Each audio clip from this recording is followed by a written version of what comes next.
TDP ప్రభుత్వం తన వైఖరిని అయితే ఒక విషయంలో చాలా స్పష్టంగా ప్రజలకు అర్థమయ్యేలాగా కూడా చెప్తోంది.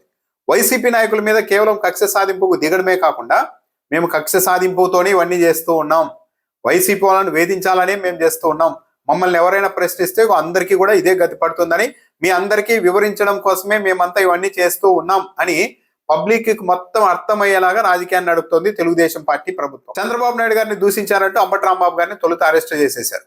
ఆ అరెస్ట్ ఎంత నాటకీయంగా జరిగింది, ఎంత విధ్వంసం మధ్య జరిగింది అన్నది కూడా జగమెరిగిన సత్యమే. తొలుత తెలుగుదేశం పార్టీ కార్యకర్తలే నడు రోడ్డు మీద అంబటి రాంబాబును దూషించి కర్రలతో దాడి చేసేకొచ్చి ఆ ప్రయత్నంలో ఆవేశంలో అంబటి రాంబాబు ఒక మాట అనగానే ఆ రోజు రాత్రి 2000 మంది కార్యకర్తలు, తెలుగుదేశం పార్టీ కార్యకర్తలు అంబటి రాంబాబు ఇంటి మీద దాడి చేసి ఆ తర్వాత అంబటి రాంబాబు గారిని అరెస్ట్ చేశారు. తెలుగుదేశం పార్టీ కార్యకర్తలకు మాత్రం స్టేషన్ బెయిల్ ఇచ్చి పంపించారు. చంద్రబాబు నాయుడు గారిని దూషించిన కేసులో అరెస్ట్ అయిన అంబటి రాంబాబుకు బెయిల్ వస్తోంది అని తెలియగానే ఓ పాత కేసును మళ్ళీ బయటికి తీశారు. మెడికల్ కాలేజీని ప్రైవేటీకరించడానికి వ్యతిరేకిస్తూ అంబటి రాంబాబు నిరసన కార్యక్రమంలో పాల్గొన్నప్పుడు పోలీసుల విధులకు ఆటంకం కలిగించారు అంటూ పట్టాభిపురం పోలీస్ స్టేషన్ లో నమోదైన మరో కేసును పైకి తెచ్చి పీటీ వారెంట్ వేసి చంద్రబాబు నాయుడు గారిని దూషించిన కేసులో బెయిల్ వచ్చినప్పటికీ కూడా మళ్ళీ ఈ కేసులో కొద్ది రోజులు జైల్లో ఉంచే ప్రయత్నం చేశారు. ఈ రోజు ఈ కేసులో కూడా బెయిల్ వచ్చేసింది. ఈ బెయిల్ వస్తుందని తెలియగానే మళ్ళీ ఇంకో పీటీ వారెంట్ వేసేశారు. ఆ పీటీ వారెంట్ ఏంటి? 2023 నాటి కేసు. 2023 సంక్రాంతి సందర్భంగా అంబటి రాంబాబు ఒక లక్కీ డ్రా నిర్వహించారు. అందుకోసం 100 రూపాయల చొప్పున అందరి దగ్గర వసూలు చేశారు. ఇది చట్ట విరుద్ధం అంటూ కేసు నమోదు చేశారు. ఈ కేసు అప్పట్లోనే నమోదైంది. అయితే డైరెక్ట్ గా పోలీసులు నమోదు చేయలేదు. జనసేన పార్టీ నాయకుడు ఒకరు ఏకంగా కోర్టుకు వెళ్లి అంబటి రాంబాబు ఇలా లక్కీ డ్రా తీశారు, ఇది చట్ట విరుద్ధం కాబట్టి కేసు నమోదు చేయాలని పోలీసుల మీద కోర్టు ద్వారా ఆదేశాలు తెచ్చి పోలీసులతో కేసు నమోదించారు. ఇప్పుడు ఆ కేసును తెరపైకి తెచ్చి మళ్ళీ పీటీ వారెంట్ జారీ చేశారు. అంబటి రాంబాబు జస్ట్ ఒక్కొక్కరి దగ్గర 100 రూపాయలు తీసుకొని లక్కీ డ్రాకి సంబంధించిన టికెట్లు అమ్మితేనే జనసేన నాయకుడు కోర్టుకు వెళ్లి మరీ కేసు పెట్టించారు. కానీ ఇదే తెలుగుదేశం పార్టీ కూటమి ప్రభుత్వం వచ్చిన తర్వాత వేల కోట్ల రూపాయలు సంక్రాంతి సమయంలో బెట్టింగులు, జూదాలు, రకరకాల క్రీడలు నడిచినా సరే ఎవరు ఫిర్యాదు చేసింది లేదు, ఒకరి మీద కేసు కూడా లేదు. కానీ ఈ రోజు ఆ కేసుని తీసుకొని వచ్చి పాత కేసును 2023 నాటి కేసుని తీసుకొని వచ్చి అంబటి రాంబాబు మీద పీటీ వారెంట్ వేసేశారు. ఈ రోజు విడుదలవుతారు అంబటి రాంబాబు అని అనుకుంటున్న సమయంలోనే ఈ కేసు తెరపైకి తెచ్చారు. కోర్టులో హాజరుపరచాల్సిందిగా ఆదేశాలు ఇచ్చింది. సో అంబటి రాంబాబు గారిని కోర్టు మీద హాజరుపరిచే అవకాశం ఉంటుంది. సరే, ఈ కేసులో కూడా సాధారణంగా అయితే కోర్టు వెంటనే బెయిల్ ఇవ్వాలి. ఒకవేళ రిమాండ్ విధిస్తే మళ్ళీ కొద్ది రోజుల పాటు జైల్లో ఉండాల్సి ఉంటుంది. బెయిల్ అయితే ఒక రోజు వస్తుంది.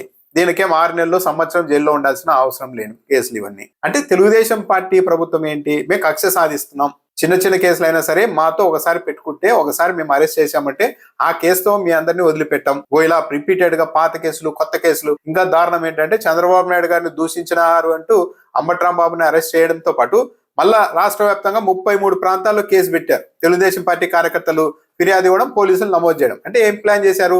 అప్పట్లో పోసాని కృష్ణమురళి గారిని రాష్ట్రం అంతా తిప్పినట్టుగా ఆ స్టేషన్ కి, ఈ స్టేషన్ కి, పీటీ వారెంట్ల మీద తిప్పాలి, ఆ జైలుకి, ఈ జైలుకి అని ప్రయత్నం చేశారు. అయితే కోర్టు అయితే ఆ ప్రయత్నాలను అడ్డుకుంది. సుప్రీంకోర్టు స్పష్టంగా చెప్పింది, ఏదైనా ఒక అంశానికి సంబంధించి ఒక కేసు నమోదైతే దాన్ని అంతటితో పరిమితం చేయాలి, కానీ ఒకే అంశానికి పలు చోట్ల పలు రకాలుగా ఎఫ్ఐఆర్ నమోదు చేయడం చెల్లుబాటు కాదు అని ఇదివరకే సుప్రీంకోర్టు చెప్పింది. మొన్న కోర్టు కూడా సుప్రీంకోర్టు గైడ్లైన్స్ ఆధారంగా తెలుగుదేశం పార్టీ ప్రభుత్వం చేస్తున్న ఈ చర్యల్ని అడ్డుకట్ట వేసింది. లేకుంటే ఆ 33 కేసుల్లో ఇంకా రాష్ట్ర వ్యాప్తంగా ఎన్ని రోజులు తిప్పి ఉండేవాళ్ళు. అంబటి రాంబాబు గారి అయితే ఇప్పుడు లేటెస్ట్ గా మరో పీటీ వారెంట్ వేశారు. దీంట్లో బెయిల్ వస్తుందా లేదా అన్నది అయితే చూడాలి. అయితే ఒక విషయం ఏంటి అంటే చంద్రబాబు నాయుడు గారు కావచ్చు, మరి నడిపిస్తున్న వ్యక్తులు కావచ్చు, ఒక రాజకీయ నాయకుడికి ఇంత సుదీర్ఘ రాజకీయ అనుభవం ఉన్న అంబటి రాంబాబు గారి మీద ఒక నెల రోజులు, వారం రోజులు, 10 రోజులు, ఇంకా ఎక్కువ రోజులు జైల్లో పెట్టినంత మాత్రాన వాళ్ళే రాజకీయాలు వదిలేసి వెళ్లరు కదా. ఇక్కడ నగ్నంగా తెలుగుదేశం పార్టీ ప్రభుత్వ వైఖరి ప్రజల ముందు నిలబడుతోంది. మరి ఇంత కక్ష సాధింపా అని చంద్రబాబు నాయుడు గారిని ఒక మాట అన్నందుకే తెలుగుదేశం పార్టీ వాళ్ళకు కోపం రావచ్చు, తప్పులేదు.